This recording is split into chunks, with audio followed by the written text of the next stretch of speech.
우리가 함께 읽었던 이 내용은 어찌 보면 전쟁에 대한 기사를 기록을 하고 있습니다. 전쟁, 세계사적으로 보더라도 참 많은 전쟁이 있었고 우리 조국 대한민국을 놓고 보더라도 900여 차례의 외침이 있었다고 하죠. 전쟁을 누가 좋아하겠어요. 그러나 국력이 되지 않을 때 주변의 열강 세력에 의하여 짓밟힘 당하는 것은 여러분 참 많이 우리 주변에서 볼 수가 있습니다. 어제 광복절이었죠. 75주년 광복절이었습니다. 일제 36년의 그 강점기 속에서 그것을 직접 경험했던 분들은 일본 하면 치를 떠시죠. 특별히 지금 한국에 이슈가 되고 있는 위안부 할머니들의 참 비참한 그들의 그 소녀 시대를 생각했을 때는 참 가슴 한켠이 무너져 내리는 것을 우리가 경험을 할 수가 있습니다. 여러분, 우리 대한민국이 왜 일본이라고 하는 나라에 36년 동안 그렇게 수탈과 약탈을 당할 수밖에 없었죠? 힘이 없었기 때문입니다. 그리고 주변의 나라들을 보게 되면 뭐 중국, 위로는 소련 등등 주변의 열강들로 이렇게 포진돼 있다 보니까 대한민국이라는 나라가 참 주변에 의하여 참 짓밟힘을 당하는 그런 역사가 실제적으로 참 많습니다. 오늘 본문을 보게 되면은 이 남유다라고 하는 나라에 아하스 왕이 있었죠. 어찌 보면 가장 악한 왕이었습니다. 남유다에 있어서. 그리고 북이스라엘의 베가라고 하는 왕과 아람이라고 하는 나라가 연합을 해서 남유다를 공격해오는 전쟁에 대한 기사입니다. 왜 이들이 아람이라는 나라와 북이스라엘이 남유다를 지금 공격을 하고 있죠? 국제 정세의 변화 때문이더라는 겁니다. 한 나라가 있으면은 주변에 나라가 있게 되겠죠. 그럼 그 나라와는 외교력을 통해서 그 국제 정세의 유일한 부분을 잘 이끌어야 합니다.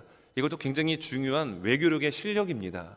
근데 조선의 역사를 보게 되면은 그 외교력에 있어서 철저하게 실패했기 때문에 완전히 정말 수치와 조롱의 역사를 안타깝지만 우리가 가지고 있습니다.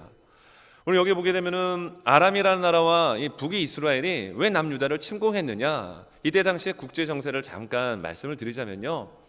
또 다른 새롭게 그 신혼국가로서 이 어떤 제국은 아니지만 제국의 면모를 갖추고 지금 힘을 받고 있는 나라가 있었습니다. 그 나라가 아시리아, 성경에서는 아수르라고 얘기합니다. 이 아수르라고 하는 나라가 점점 주변의 나라들을 잠식해 가면서 강한 그런 힘을 갖게 됩니다. 근데 이때만 해도 아수르라고 하는 나라는 메데라고 하는 나라와 우라르투르라고 하는 나라에 집중해서 공격을 하고 있었어요. 근데 이쪽에 있었던 아람 나라와 북이스라엘은 어떤 생각을 가졌겠죠? 야, 이 아수르라는 나라가 이쪽 지역에 있는 나라를 다 잠식하고 정복하고 나면은 그 힘을 가지고 우리를 또 공격할 것이다. 자, 그래서 유비무한 대비책으로서 당신 아람과 우리 북이스라엘이 힘을 합치자. 그리고 남쪽 유다도 같이 연맹을 맺어서 연합을 맺으면 아무리 아수르라는 나라가 힘이 세도 쉽게 우리를 공격하지는 못할 것이다 라고 하는 서로의 이해관계가 맞아 떨어지게 됩니다. 자, 그래서 아람 나라와 북이스라엘은 연합을 하게 되죠. 여러분, 아람과 북이스라엘은 원수지간의 나라입니다. 어찌 보면 대한민국과 일본과 같은 나라예요. 끊임없는 전쟁이 있었습니다. 그런데 왜 힘을 합치죠? 국익을 위해서, 국가의 이익을 위해서, 원수지만 오늘의 적군이지만 이익을 위하여, 국가의 발전을 위하여 힘을 합치게 됩니다. 그러나 오늘 동맹입니다. 오늘 친구이지만 국가의 이익을 위해서 등을 돌리는, 그래서 내일의 원수가 되는 이러한 역사적 사실들이 얼마나 많이 있었나요? 마찬가지로 아람과 북이스라엘은 원수의 나라였지만 힘을 합치지 않으면 지금 아수르에 의해서 밥이 될 지경이거든요. 그래서 힘을 합쳤죠. 그리고 북이스라엘은 남유다도 같이 힘을 합칠 줄 알았던 겁니다. 그런데 이때 남유다 아하스는 어찌 보면 중립정책을 펴니다. 누구의 편에 서지도 않고 또 다른 역사학자들에 의하면 친아수르 정책을 펴게 돼요. 그래서 어떻게 합니까? 두 나라가 힘을 합쳐 공격해 오게 되더라는 겁니다. 이런 국제 정세 속에서 오늘 본문을 보게 되면 진짜 마지막 구절에서 중요한 부분을 이사야 선지자가 이야기를 하죠. 무슨 얘기냐 하면 이런 얘기를 합니다. 자, 9절에 이렇게 보면은 뭐 머리에 대한 얘기를 쭉쭉 얘기하다가 후반부 보면 만일 너희가, 그러니까 남유다를 향하여 말하는 겁니다. 너희가 굳게 믿지 아니하면 너희는 굳게 서지 못하리라 하시니라 라는 말씀과 함께 오늘 본문이 끝납니다. 오늘 본문의 이 배경 잠깐 제가 국제 정세를 말씀드렸고요. 본문에 대한 내용을 간략하게 소개를 하자면 남유다가 지금 공격을 받죠. 이때 악한 왕이었던 아하스는 이사야 선지자의 이야기를 듣게 됩니다. 근데 그 이야기를 어디서 듣냐 하면은 이 성 바깥쪽에 있는 물이 들어오는 수롯가에서 만나게 돼요. 왜 물 수롯가에 아하스 왕이 나가 있죠? 지금 적군이 쳐들어오게 되면은 전쟁이 단기간에 끝나는 것이 아니라 몇 달 혹은 몇 년이 될 수 있는 장기전을 대비하기 위해서 물이 들어오는 마실 수 있는 물을 준비하기 위하여 그 연못가에 가게 됩니다. 이때 이사야 선지자가 이야기를 하는 거예요. 왕이요, 두려워하지 마십시오. 그리고 낙심하지 마십시오. 하나님께서 말씀하시기를 저 아람과 북이스라엘이 멸망당합니다. 하나님께서 이 민족을 지켜주실 것입니다. 왜 지켜주실까요? 다윗의 언약 때문이라는 겁니다. 하나님께서 다윗과 맺은 그 약속의 말씀, 이 언약의 말씀 때문에 남유다는 저 북이스라엘과 아람의 연합군에 의하여 멸망당하지 않으니 걱정하지 마십시오라는 이런 뉘앙스로 이야기를 합니다. 아하스가 이야기를 믿나요? 안 믿어요. 그래서 오늘 9절의 말씀에 나오는 것처럼 굳게 서서 믿지 아니하면 안 된다라고 하는 이 말씀과 함께 오늘 9절이 끝나게 됩니다. 그래서 저는 오늘 한 가지 주제를 가지고 좀 말씀을 전하고자 합니다. 그것은 설교의 제목처럼 굳게 믿지 않으면 흔들립니다 라는 겁니다. 그럼 굳게 믿지 않으면 어떻게 될까요? 흔들릴 수밖에 없게 되죠.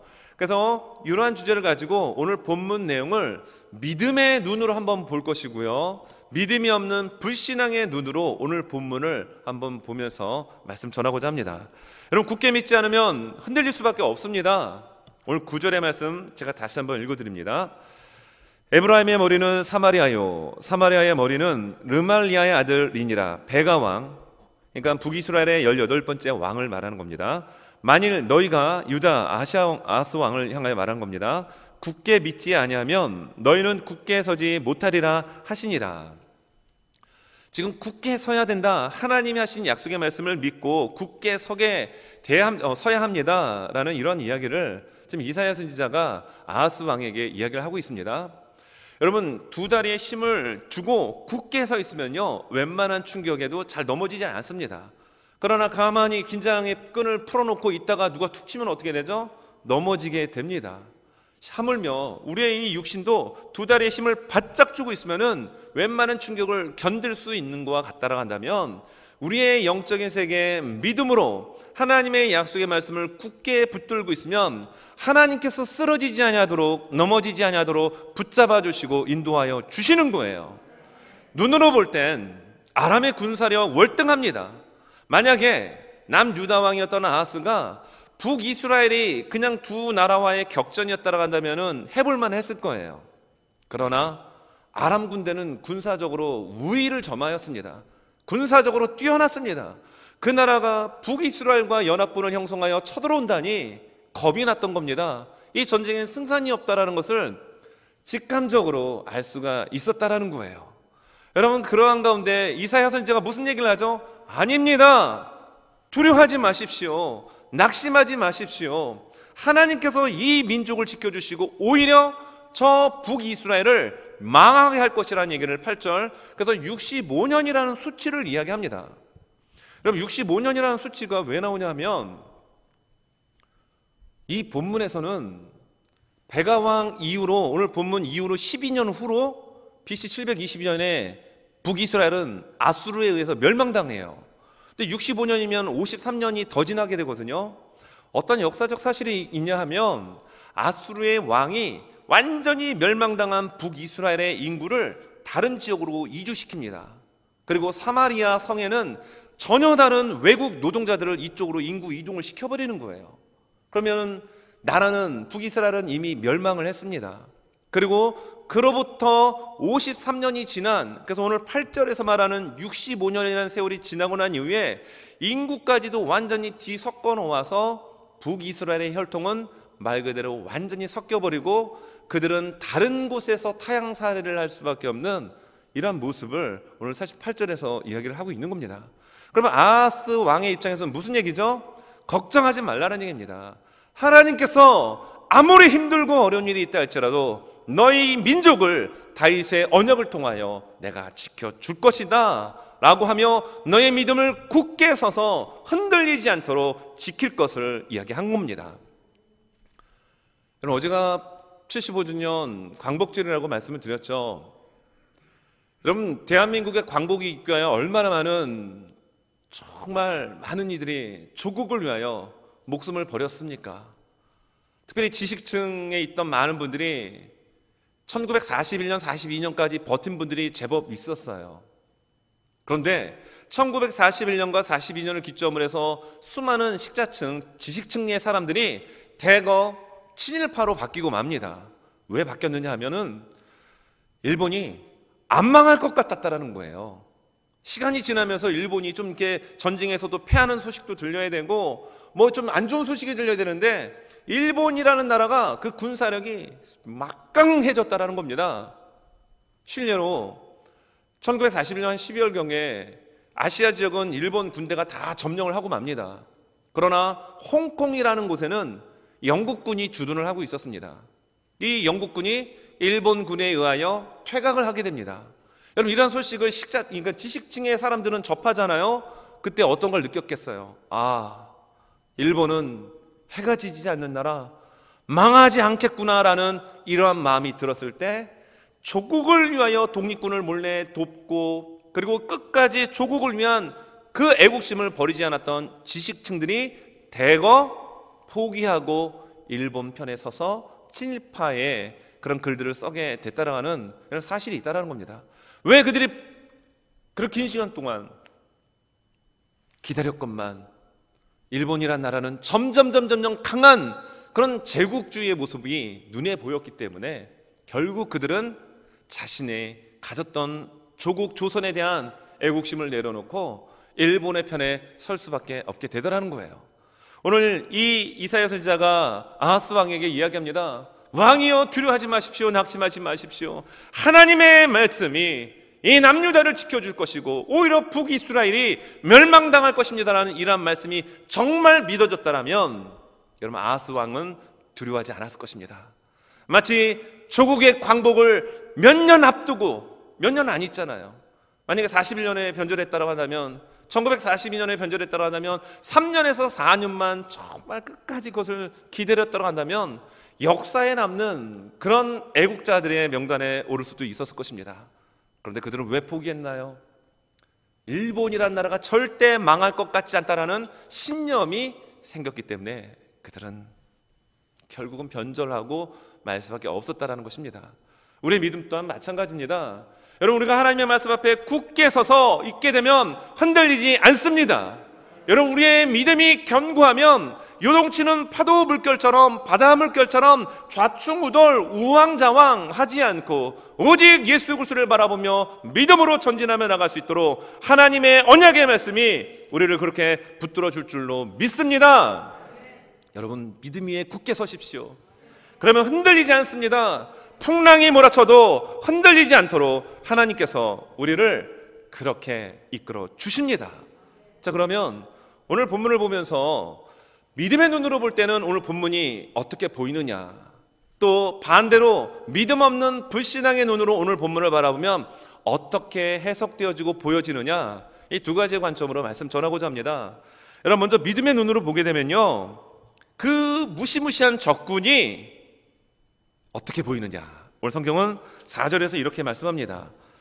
자, 그에게 이르기를 너는 삼가며 조용하라. 르신과 아람과 르말리아의 아들이 심히 노할지라도 이들은 연기나는 두 부직갱이 구루터기에 불과하니 두려워하지 말며 낙심하지 말라 라며 이사야 선지자가 아하스 왕에게 이야기합니다. 여러분, 이러한 이야기를 들었던 아하스 왕의 입장에서는 이사야 선지자의 이야기가 가슴에 와닿았을까요? 만약에 여러분들이 지금 두 연합군의 어마무시한 공격력을 자랑하는 그들의 공격 앞에서 지금 이사야 선지자의 이러한 이야기를 들었다면 여러분들은 어떻게 반응하시겠습니까? 여러분 어떻게 하시겠어요? 아멘! 맞습니다! 하나님이 우리와 함께 하시면 됩니다! 라고 하실 수 있는 분들이 모두가 되시기를 간절히 소망합니다. 그러나 만약에 그 일이 우리에게 닥친다고 한다면 고개를 숙이고 하나님 어찌하여 이런 일을 나에게 주십니까? 이놈의 코로나 때문에 내 삶이 이렇게 힘들고 벅찹니다 라고 하는 그런 모습이 아마 대다수의 많은 사람들 가운데 나타날 것입니다. 어쩔 수 없어요. 자, 그런데요, 믿음의 눈으로 그들을 보게 되면 어떻게 그들이 보이느냐? 성경이 말씀하고 있는 것처럼 연기나는 두 부직갱이 그루터기로 보인다는 거예요. 여러분 예전에 그 아궁이에 나무를 떼가지고 온돌 생활을 많이들 하셨습니다. 그 아궁이에 가마솥에 김이 모락모락 날 때까지 뜨거운 불이 화력이 확 할 때 불이 처음부터 잘 붙는 게 아니잖아요. 처음에 나무를 갖다가 올려놓고 장작을 공기가 잘 통하도록 세워놓고 거기에다가 솔까지 바짝 마른 거를 불쏘시개 해놓고 불을 붙이고 난 다음에 그게 잘 타도록 부직갱이를 가지고 이렇게 후벼줘야 합니다. 또 나무가 점점 타오다 보면은 이 나무가 꺼지기 때문에 나무를 어떻게 되죠? 아궁이 안쪽으로 집어 밀어 넣어야 합니다. 그래야 불이 붙어요. 그리고 이 나무들이 계속 활활 타다 보면은 점점 내려앉기 때문에 공기가 잘 순환되지 않기 때문에요. 부직갱이를 가지고 그것을 이렇게 흩어가지고 공기가 잘 순환되도록 하게 됩니다. 이 목사님은 젊은 것 같은데 어쩜 그렇게 잘 하세요? 저도 농사 짓는 시골에서 좀 자라봐서요. 아궁이에서 불을 떼본 경험이 많습니다.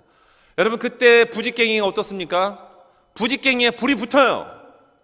부직갱이에 불이 붙는 것 같은데 부직갱이를 갖다 놓으면은 점점점 오늘 성경이 묘사하고 있는 것처럼 연기가 나며 끄트머리가 꺼져 버립니다. 여러분 아무리 강력한 힘을 갖고 있는 아람과 이 북이스라엘이 진격해 온다 할지라도 하나님의 말씀이 그들은 연기나는 부직갱이와 같다라고 한다면 그들은 부직갱이인 것입니다. 왜입니까? 하나님의 말씀이 하나님을 믿는 자녀들의 편 가운데 역사하시기 때문이라는 거예요. 오늘 우리 찬양을 드리면서 그 나라는 찬양을 좀 드렸습니다. 이 송명희 씨는 뇌성마비 장애인이세요. 그러니까 말 한마디를 하기 위해서도 온몸을 이렇게 비틀어서 이야기를 하셔야 되는, 정말 어찌 보면 인간적으로 볼 때는 참 불쌍한 인생을 살아가신 분입니다. 그러나 누구 한 사람도 믿음의 사람은 그분을 향하여 불쌍하다고 이야기하지 않아요. 왜죠? 그분은 믿음의 눈으로 세상을 바라보고 예수 그리스도를 바라보는 분이기 때문입니다. 여러분 믿음의 눈으로는 그 강력한 군사를 갖고 있는 분들이 그들이 부직갱이로 보일 수밖에 없게 되더라는 거예요. 여러분 나라는 찬양을 우리가 한번 드렸지만 그 가사가 이렇죠. 나 가진 재물 없으나, 나 남이 가진 지식 없으나, 나 남에게 있는 건강 있지 않으나. 이게 현실입니다. 맞아요. 그분은 뇌성마비이기 때문에 말 한마디를 하기 위해서는 온몸을 비틀어야 합니다. 그리고 그가 가진 지식 없습니다. 재물도 없습니다. 그게 맞는 현실이에요. 현실을 부정하자는 얘기가 아닙니다. 그러나 그 있는 현실 너머에 그는 이런 고백을 합니다. 남이 없는 것 있으니, 남이 못 본 것을 보았고, 남이 듣지 못한 음성 들었고, 남이 받지 못한 사랑 받았고, 남이 모르는 것 깨달았네. 그래서 그분은 이렇게 고백할 수 있는 거예요. 공평하신 하나님. 여러분 온몸이 뇌성마비가 돼서 누군가의 도움 없이는 일어설 수도 없고 음식도 먹을 수 없는 그 불편한 몸을 살고 있는 그 송명희 시인이 왜 이런 고백을 할 수 있을까요? 믿음의 눈으로 볼 수 있기 때문입니다. 가진 것도 없습니다. 지식도 없어요. 심지어 건강도 없습니다. 그러나 남이 없는 것을 갖고 있다라고 그런 고백하며 이야기합니다. 이 고백이 어떻게 가능할 수 있습니까? 믿음의 눈으로 보기 때문에 가능한 겁니다. 여러분 적군이 밀물처럼 쳐들어오는 그 상황 속에서 믿음의 눈을 갖고 있는 사람은 그들이 연기나는 부직갱이로 보인다는 겁니다. 여러분 코로나가 아무리 우리를 공격해 온다 할지라도 믿음의 눈으로 보면 코로나는 작은 바이러스일 뿐입니다. 우리에게 해를 가할 수 없어요. 그렇다고 믿음 있다고 마스크 제껴 버리고 손도 안 씻고 남들과 아무나 식사하고 허가란 얘기 아닙니다. 광고 시간에 제가 누누이 강조하는 것처럼 세 가지 원칙, 마스크 철저히 쓰시고요, 손 청결하게 씻으시고요, 그리고 사회적 거리를 두셔야 합니다. 지킬 수 있는 것은 지켜가면서 믿음으로 이 어려움을 극복하며 나갈 수 있는 그런 믿음의 영적인 눈이 여러분 우리에게 필요한 줄로 믿습니다. 강력한 적군이랄지라도 믿음으로 보면 그들은 연기나는 부지깽이입니다. 성명의 시인이 고백하는 것처럼 가진 것 없고 건강도 없고 지식도 없지만 믿음의 눈으로 보면 하나님께서 주신 것이 얼마나 많이 있습니까? 남이 못 본 것을 볼 수 있는 영적인 눈, 남이 깨달을 수 없는 그 영적인 예민함을 하나님께서는 이 뇌성마비의 인생을 살아가는 성명의 시인에게 허락해 주신 거예요. 우리가 세상을 바라볼 때 어떤 안경을 쓰느냐에 따라 달라 보입니다. 며칠 전 차 안에서 어디 신방을 가는데 이제 핸드폰에 다 저장이 돼 있거든요. 저희 교회 모든 성도분들의 연락망이 다 저장이 돼 있어요. 프로그래밍이 돼 있기 때문에. 그래서 그 주소를 제가 이제 운전 중이니까 아는 데까지는 가고 그 근처에서 이제 몰랐기 때문에 이거 좀 찾아보라고 제가 이제 핸드폰 이렇게 줬어요. 저는 운전을 하면서. 그랬더니 제 아내가 그런 얘기를 하더라고요. 왜 이렇게 꼼꼼한지 모르겠다고. 왜 이렇게 꼼꼼한지. 그래서 봤더니만 요새 이렇게 가리는 거 있잖아요. 이렇게 뭐 시커멓게 돼가지고 가리는 거, 그거를 가리고서 그걸 보고 있으니 시커멓게 보이죠. 여러분, 시커먼 안경을 끼게 되면 시커멓게 보입니다. 파란 안경을 끼고 보면 파랗게 보여요. 믿음의 안경을 장착하고 보면 믿음의 세계가 보입니다. 적군이랄지라도 부지깽이로 보이는 거예요. 왜요? 하나님이 그들은 연기나는 부지깽이 끄트머리라고 말씀하셨기 때문입니다. 지금 아하스는 악한 왕이었음에도 불구하고 그의 아들은 히스기야 왕, 참 믿음의 왕이었습니다. 그런데 이런 비슷한 일이 또 일어나게 돼요. 아하스 왕 제14년, 그의 나이 39살, BC 701년이죠. 이때 아수르가 남유다를 공격해 옵니다. 이때 공격이 북쪽에서 한 번에 밀고 오는 것이 아니라 랍사게라고 하는 군대 장관을 밑에 쪽에서 위쪽에서 위의 왕은 협공을 해오게 돼요. 남유다의 46개의 성읍은 이미 다 무너졌습니다. 성읍은 하나만 존재합니다. 예루살렘 성이었어요. 여러분, 이때 1차 침공에 이 히스기야 왕이 어떤 반응을 했을까요? 그는 믿음의 왕이었죠. 기도하는 사람이었죠. 기도했나요? 하나님의 말씀 앞에 믿음으로 나아갔습니까? 아니었다라는 거예요. 그도 사람이었기 때문에 아수르가 하나님보다 더 크게 보인 거예요. 우리는 이걸 인정해야 합니다. 히스기야가 다 믿음이 좋은 게 아니에요. 하나님을 믿는 왕이었지만 하나님보다 아수르가 더 크게 보여지니 그가 했던 행동이 무엇입니까? 사람을 보내서 내가 범죄했다라고 머리를 조아립니다. 그리고 성전 안에 있던 금들을 다 긁어다가 종호공으로 바쳐요. 그러면 모든 게 해결될 줄 알았던 겁니다. 결과는 어떻습니까? 아수르 왕의 1차 침공이 몇 개월 지나지 않은 BC 701년, 동일한 그의 나이 39살, 왕으로 즉위한 지 제14년 같은 해에 2차 침공이 발발됩니다. 여러분, 그때 여러분들은 어떻게 하시겠습니까? 성전에 있는 금을 박박 긁어다가 바쳤잖아요. 없어요. 그러면 있는 사람들의 돈을 또 긁어다가 바치시겠습니까? 실제로 북이스라엘의 왕들은 그렇게 합니다. 베가나 문하햄 왕들은 그렇게 했어요. 근데 이때 히스기야 왕은 정신을 번쩍 차린 겁니다. 내가 인간적인 방법으로 이것을 해결할 것 같았는데 결국은 안 된다라는 것을 그가 깨닫고 그가 이사야 선지자에게 사람을 보냅니다. 왜 사람을 보냈느냐면 기도해달라는 겁니다. 기도해달라고 지금으로 하면 중보기도 요청을 한 거예요. 그런데 이때 이사야 선지자가 하나님의 말씀을 받고 이런 이야기를 합니다. 그 말씀이 바로 성경 말씀 이사야 37장 6절 7절입니다. 이사야가 그들에게 이르되, 셈나와 이런 몇몇의 사신들에게 이야기를 하는 겁니다. 너희는 너희 주 히스기야 왕에게 이렇게 말하라.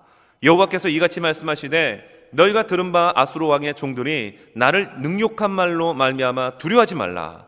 보라, 내가 영을 그의 속에 두리니 그가 소문을 듣고 그의 고국으로 돌아갈 것이며 또 내가 그를 그의 고국에서 칼에 죽게 하리라 하셨느니라 하니라. 아멘입니다. 여러분, 이러한 메시지 말씀을 지금으로 하는 주의 종으로부터 직접 듣는다면 여러분들은 어떻게 하시겠어요?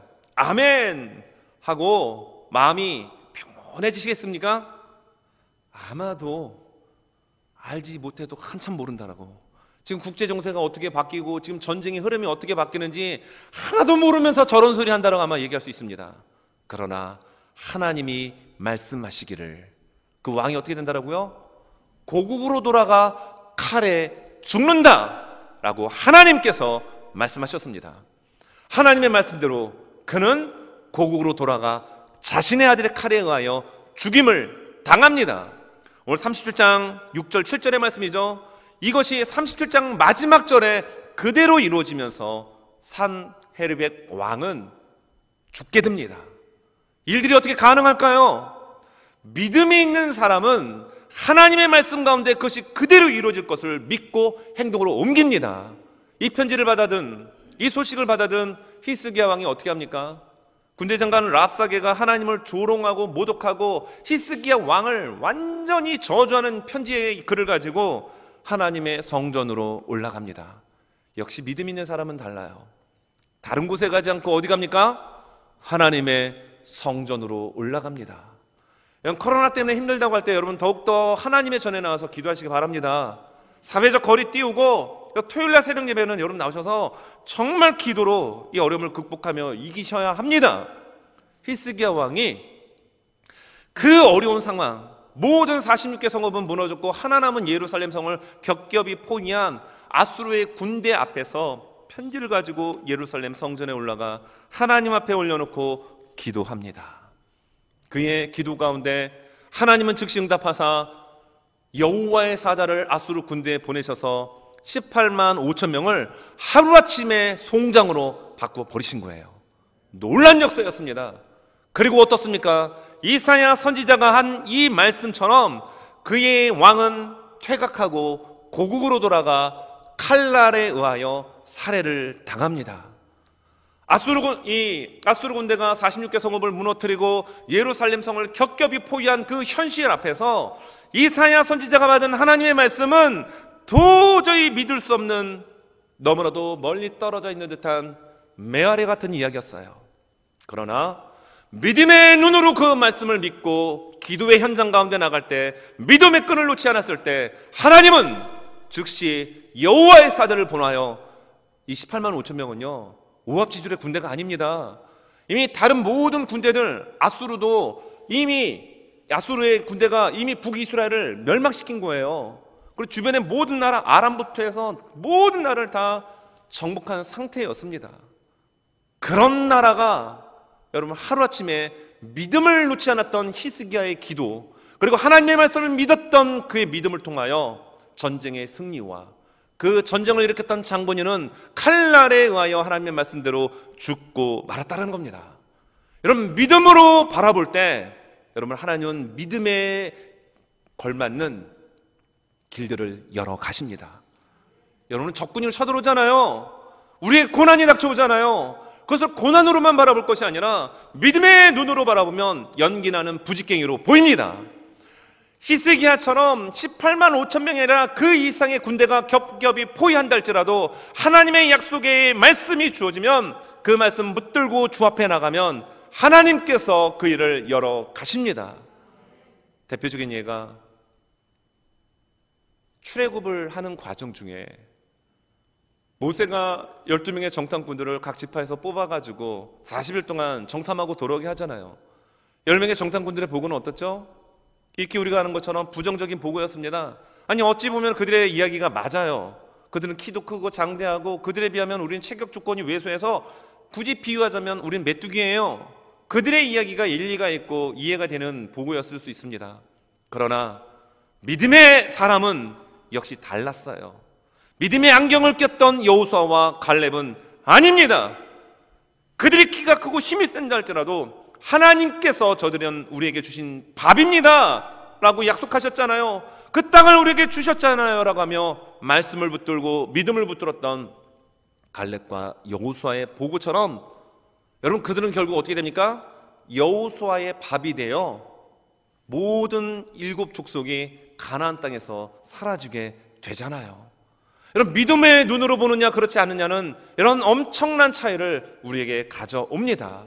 바라기는 오늘 예배드리는 모든 한 분 한 분들이 정말 믿음의 눈을 가져서 현실을 논리적으로만 해석하는 것이 아니라 현실 너머에 역사하시는 그 하나님과 함께 믿음으로 승리하는 우리 모두가 되시기를 예수님의 이름으로 축원합니다. 자, 그러면 믿음의 눈이 아닌 불신앙의 눈으로 바라볼 때는 어떻게 될까요? 자, 오늘 말씀해 보면 2절에 이렇게 말씀합니다. 어떤 사람이 다윗의 집에 알려 이르되 아람이 에브라임과 동맹하였다 하였으므로 왕의 마음과 그의 백성의 마음이 숲이 바람에 흔들림같이 흔들렸더라. 자, 지금 이 아수르 아니죠, 아람과 또 이 북이스라엘의 연합전선을 구축해가지고 우리에게 지금 공격해오고 있습니다 라는 이야기를 들었을 때 이 아하스와 백성들의 마음이요 마치 이 숲이 있는데 바람 때문에 흔들리는 우왕좌왕하는 이런 모습으로 묘사를 해주겠습니다. 두려운 마음이라는 거예요. 여기에 이렇게 말씀해 보게 되면은 이 아하스라는 사람은 굉장히 좀 악한 왕이죠. 그리고 정말 믿음도 없는 왕이었습니다. 그래서 이 아하스 왕이 보였던 반응은 어찌 보면 이해가 되는 반응이에요. 아니 적군이 지금 엄청난 군사력으로 쳐들어오는데 그 앞에서 담대할 수 있는 사람이 누가 있습니까? 히스기야 왕도 아수르 군대의 1차 침공에선 두려운 나머지 돈으로 해결했잖아요. 조공으로 바치면서 해결하려고 했잖아요.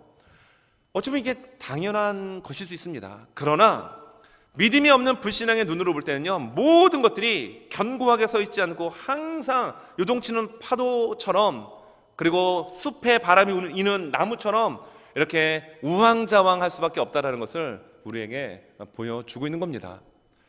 지금 우리가 이사야 말씀을 보고 있죠. 우리가 이제 첫째 주, 셋째 주는 주간 성경 공부에 의해 가지고 말씀을 전하고 있습니다. 그래서 오늘 주일 설교를 이 새벽 예배 때 다루셨던 내용을 가지고 전하고 있어요. 이사야 성경을 언제 시작을 했냐면 8월 4일 화요일 날 제1장을 시작을 했습니다. 여러분 기억하시나요? 8월 4일 날은 불청객이 찾아왔었죠. 태풍 이사야가 찾아왔습니다. 이사야 1장 하고 나니까 그날 아침에 오전에 전기가 나가고 막 바람이 불어서 난리가 났었습니다. 그러니까 제가 속으로 생각하기를 이사야를 한참 이따 할 걸 그랬나? 이사야 1장 시작하면서 진짜 태풍 이사야가 찾아왔었습니다. 보면 원래 이름은 이오스인가요? 근데 그들은 그냥 약칭 이사야라고 이렇게 하더라고요. 그 바람이 얼마나 심하게 불었는지를 제가 이 로비 앞쪽에 통유리를 통하여 확인을 했습니다. 여러분 정면에서 또 뒤쪽에 보면 대나무 숲이 있잖아요. 그 정자도 있고 거기에 태풍이 얼마나 정말 심하게 불었던지요. 제가 조금 과장된 표현을 하자면 대나무가 있죠. 이 끝이 바닥에 닿을 정도로 이렇게 휘청휘청 하더라고요. 그 정도로 바람이 많이 불었습니다. 한번 그걸 확인하고 싶으신 분들은 예배 끝나고 한번 가서 보세요. 거기 한 이 정도 굵기의 큰 나무 가지가 태풍 이사야 때문에 뚝 떨어졌습니다. 그 정도로 굉장히 강력한 태풍 바람이었습니다. 제가 그걸 보면서 이 본문이 이해가 되더라고요. 믿음이 없는 눈으로 볼 때는 모든 것들이 서 있어야 되는 것들이 완전히 바닥에 닿을 정도로 또 이게 어떻게 되냐면은 이쪽으로 또 이렇게 되더라고요. 바람이 이렇게 부니까 이리로 가고 이리 가니까 이리 가고 하는 이런 줏대 없는 모습이 믿음 없는 자의 삶의 모습이라는 겁니다. 여러분 정말 우리가 이 세상을 살아갈 때 믿음의 눈을 바라볼 때 그 현실은 타다 남은 부직갱이로 보입니다. 그러나 불신앙의 눈으로 믿음이 없는 눈으로 바라볼 때는 우리의 마음이 어떻다라고요? 이렇게 요동치는 파도 물결처럼 숲에 바람이 부는 것처럼 이리 왔다 저리 왔다 갈팡질팡 우왕좌왕하는 그런 모습으로 살 수밖에 없음을 성경에서 우리에게 말하고 있는 겁니다. 여러분 이 시간 오늘 예배를 드립니다. 하나님 앞에서 예배를 드립니다. 믿음으로 예배를 드리고 있습니다. 세상을 바라볼 때 진정 믿음의 눈으로 세상을 바라보십시오. 불신앙의 눈으로 바라볼 때는 이미 우리의 내면이 우리의 심령이 평안히 파괴된 바람 가운데 흔들리는 나뭇가지 같은 모습이 되고 말 것입니다. 제가 좀 전에 말씀드린 것처럼 여러분 이런 전쟁 앞에서 내가 생각하지 못했던 큰 고난 앞에서 이런 두려움이 있는 건 어찌 보면 당연한 거예요. 히스기야가 그걸 우리에게 보여주었잖아요. 1차 침공 가운데서. 저는 무엇을 이야기를 하려고 하냐면요, 오늘 본문을 보면 2절에서는 숲에 바람이 흔들리는 이 불신앙의 믿지 못하는 모습을 보였죠. 그런데 이 아하스는 하나님의 약속의 말씀을 절대 믿지는 않습니다. 그 증거의 말씀이 어디냐면요, 자 7장 12절과 14절에 보면 이렇게 나옵니다. 자, 아하스가 이르되, 이 앞부분에서는 지금 한 징조를 구하라고 이사야 선지자가 이 아하스 왕에게 이야기하는 거예요. 믿지 못합니까? 그럼 어떤 징조라도 한번 구해 보십시오. 하나님께서 당신이 믿도록 그 징조를 보여줄 겁니다 라고 했을 때 12절에 아하스가 이런 얘기를 합니다. 나는 구하지 아니하겠나이다. 나는 여호와를 시험하지 아니하겠나이다 한지라. 이게 어떤 느낌으로 와닿습니까? 굉장히 겸손하고 믿음이 있는 것처럼 보이죠? 근데 아니라는 겁니다. 하나님을 경외하고 믿음이 있는 고백이 아니라 하나님의 징조를 아예 믿지 않기 때문에 구하지 않겠다라고 하는 불신앙의 모습을 이야기하는 겁니다. 자, 그러면서 13절 보면 이사야가 이르되 다윗의 집이여 원하건대 들을지어다. 너희가 사람을 괴롭히고서 그것을 작은 일로 여겨 또 나의 하나님을 괴롭히려 하느냐라고 이야기를 합니다. 그러면서 14절 너무 유명한 얘기를 합니다. 자, 14절 우리 성경책 보면서 같이 한번 읽겠습니다. 14절 시작. 그러므로 주께서 친히 징조를 너에게 주실 것이라. 보라, 처녀가 잉태하여 아들을 낳을 것이요 그의 이름을 임마누엘이라 하리라. 아멘. 징조로서 장차 이 땅에 도래하실 오실 메시아 예수 그리스도에 대한 징조 예언을 하고 있는 겁니다. 이 임마누엘은 하나님께서 우리와 함께 하심이라라고 하는 마태복음 1장 23절의 말씀을 통하여 번역을 해주고 있어요. 그 위대한 하나님의 말씀, 예수 그리스도의 이 땅에 오신 그 놀란 이 역사적 이 사건을 지금 누구에게 이야기하고 있죠? 아하스 왕에게 지금 이야기를 하고 있는 거예요. 징조로서 이야기를 합니다. 근데 이 아하스가 그걸 믿습니까? 받아들입니까? 안 받아들인다는 거예요. 왜 안 받아들이냐? 쉽게 말하면 이겁니다. 이사야 선지자가 하는 이야기가 다 하나같이 마음에 안 든 거예요. 이사야 선지자가 했던 메시지의 핵심은 이겁니다. 하나님께 돌아오지 않으면 이 나라 망합니다. 그거 하는 거예요. 하나님께 돌아와야 이 남유다가 소망이 있습니다. 하나님께 돌아오지 않으면 이 나라 망합니다라는 이야기를 왕이 들을 때 기분이 좋겠어요? 나쁘겠어요? 나쁘죠. 믿음이 있으면은 하나님 앞에 회개하겠지만 아하스는 그러지 않았습니다. 아하스는 단 한 번도 회개하지 않았습니다. 그럼 제가 설교의 서두에서 가장 악한 왕이 아하스 왕이라고 제가 얘기했죠. 남유다의 왕 중에서 가장 악한 왕은 므낫세 왕입니다. 55년 동안 남유다를 통치하면서 어찌 보면 남유다가 멸망하는 데 있어서 이 므낫세의 악행이 결정적 역할을 합니다. 성경에 기록되어 있습니다. 그런데요, 이 악한 왕 므낫세도 아수르의 공격을 또 받아요. 아수르의 공격을 받았을 때, 그가 끌려갔을 때 하나님 앞에 겸손하게 회개합니다. 그래서 하나님께서 그에게 또 은혜를 베풀어 주셔요. 가장 악한 왕 므낫세도 회개를 했는데 오늘 본문에 나오는 이 아하스 왕은요, 정말 악한 왕입니다. 모든 우상 단지들 갖다가 다 성전에 있는 기형 어떤 이 구조들도 변형시키고 위치도 자기 멋대로 옮겨버리고 하는 그런 왕이에요. 회개했다라는 내용이 단 한 번도 나오지 않습니다. 오늘 본문 후반부에서도 여러분, 하나님의 징조를 구할 때 그는 구하지 않습니다. 나 그런 거 필요 없다라는 거예요. 얘기하지 말라라는 겁니다. 기분 나쁘다라는 거예요. 이런 불신앙의 모습. 그러므로 그런 불신앙적 이런 마음과 그런 심령을 갖고 있는 그의 마음속이 어떻게 될까요? 바람이 부는 숲처럼 휘청휘청거리는 견고히 서지 못하는 모습을 우리에게 보여주고 있는 거예요. 여러분, 더 나아가서 오늘 성경에 보게 되면 이 하나님께서 이 아하스 선지자에게 어떤 이야기를 하냐면요, 그에게 이런 얘기를 합니다. 혼자 가서 이야기하라고 하지 않고 3절에 보면 그때 여호와께서 이사야에게 이르시되 너와 내 아들 스알 야숲은 아하스 왕에게 가서 만나라고 이야기합니다.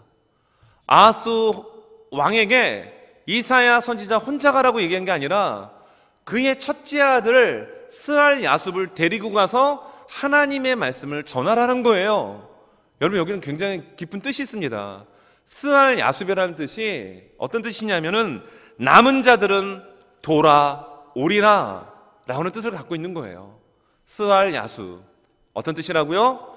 남은 자들은 돌아오리라. 그러니까 하나님께서는 시청각으로 지금 보여주고 있는 겁니다. 아하스 왕, 당신이 빨리 회개하고 하나님께로 돌아와 남은 자가 되라는 겁니다. 그럴 때 이 나라에 소망이 있다는 것을 이야기하고 있고, 당신의 믿음 없음을 하나님 앞에 회개할 것을 지금 이야기하고 있는 것입니다. 그럼에도 불구하고 아하스 왕은요, 하나님의 징조를 구하라고 하면서도 임마누엘이라는 그런 메시지를 들었음에도 불구하고 전혀 회개하지 않고 불신앙의 모습, 믿음 없는 눈으로 모든 것을 보고 행동으로 옮긴 이러한 좋지 못한 모습을 보여주고 있습니다. 말씀을 정리하면서 오늘 하나님의 약속의 말씀 앞에서 우리는 굳게 믿음으로 흔들리지 않는 그런 삶을 살아가는 저와 우리 모두가 되실 수 있기를 예수님의 이름으로 축원합니다. 여러분, 그러면 어떻게 될까요? 믿음의 눈으로 봐야 합니다. 믿음의 눈으로 보면 아무리 그 힘든 역경과 구비구비 돌아가는 삶의 현 주소라 할지라도 타다 남은 끄트머리에 연기만 남은 부직갱이처럼 될 수 있다는 거예요.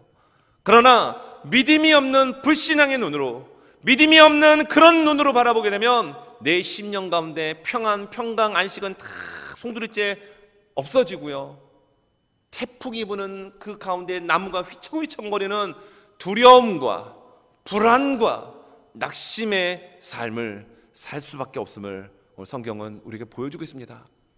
코로나 때문에 많은 사람들이 힘들어합니다. 괴로워합니다. 낙심한 가운데 살고 있습니다. 그러나 똑같은 코로나 가운데 우리가 살아간다 할지라도 우리가 정말 예수를 믿는 믿음의 사람이라고 한다면 모든 것들을 바라볼 때 믿음의 눈으로, 믿음의 안경을 장착하여 바라보시기 바랍니다. 믿음의 재해석이 있는 그런 삶이 저와 우리 모두에게 있어질 수 있기를 예수님 이름으로 축원합니다. 성경은 우리에게 이렇게 말씀합니다. 히브리서 10장 38절 39절 같이 한번 읽겠습니다. 시작. 나의 의인은 믿음으로 말미암아 살리라. 또한 뒤로 물러가면 내 마음이 그를 기뻐하지 아니하리라 하셨느니라. 우리는 뒤로 물러가 멸망할 자가 아니요 오직 영혼을 구원함에 이르는 믿음을 가진 자니라. 아멘. 우리는 침륜에 빠지는 자가 아닙니다. 뒤로 후퇴하는 인생이 아닙니다. 믿음의 눈을 가지고, 믿음의 관점을 가지고 전진해 나가는 구원의 믿음을 가지고 있는 믿음의 사람임을 여러분 기억하면서 내 앞에 펼쳐지는 지금의 삶의 그 현실을 믿음으로 재해석하고 믿음의 안경으로 바라볼 때 그 모든 우리를 힘들게 하는 것들은 타다 남은 부직갱이로 보이는 놀라운 은혜가 우리의 삶 속에 있어지기를 예수님의 이름으로 축원합니다.